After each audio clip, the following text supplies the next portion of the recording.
Welcome to the Journey to a Positive Mindset. 7 weeks of working together to try and shift ourselves into a healthier, more productive headspace using ancient principles of Jewish spirituality. Now, I'll be honest, what motivated me to do this is that I find I'm often not in the best of headspaces.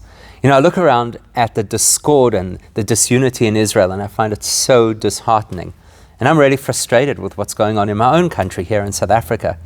In addition to that, I'm anxious about the well-being of our daughter who has an ultra-rare disease.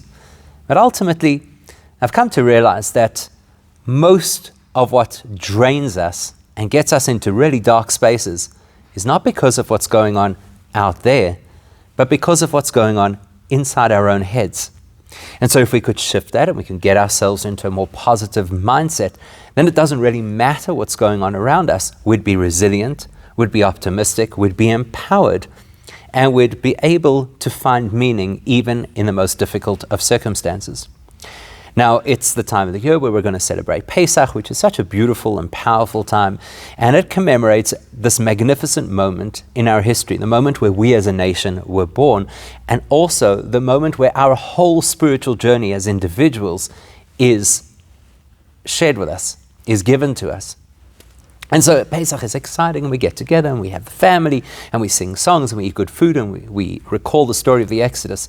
And then Pesach ends and we reflect on it and say, wow, that was a beautiful Pesach and we really had a good time. But the objective of Pesach is to be a launch pad.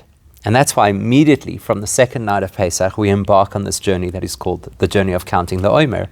In its original state, it was the Jewish people newly freed of the Egyptian slavery, now working towards a very ambitious goal to connect with God at Sinai, become the chosen nation, and then live a life that was guided by the most incredible principles and values of the Torah.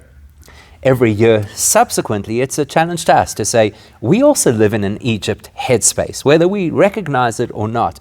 We are slaves to certain behaviors, and we are bound by certain repetitive messages that we can't seem to get out of our heads. They're very much like the Pharaoh voice that says, you'll never leave, you'll never change. You'll read another self-help book, you'll attend a course, you may even go on a retreat, but you'll still find yourself battling the same issues that have always gotten you down, and that generate this negative headspace. Because our negative headspace really comes from, I'm a slave, I am stuck. There's certain things about myself that I don't like and I don't know how to get rid of.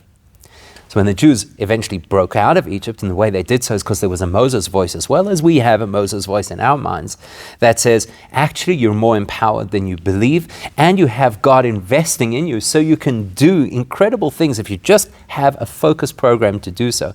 And so you break out of this Egypt and you say, okay, I'm in. I like this, it inspires me and it talks to me. What do I do next? And many of us are not sure what we are supposed to do next. So we have this 7-week program. And it's based on a simple principle that all of existence is designed by God on a 10-faceted template. And our soul reflects that reality. So we are a 10-faceted template. 3 of those facets are the way that our mind works. And the reality is we're probably not going to change that. If we're ultra-logical, we probably won't become creative and vice versa. But 7 elements, 7 facets of our persona are the ways in which we respond to whatever's going on in our world. We call that the 7 midos, 7 measures of who we really are, 7 ways of interpreting the world, reacting to the world, and defining the mindset that we live in as we engage the world.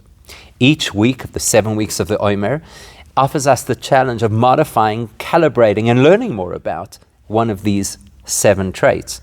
We also discover along the way that these traits all have positive and negative elements to them.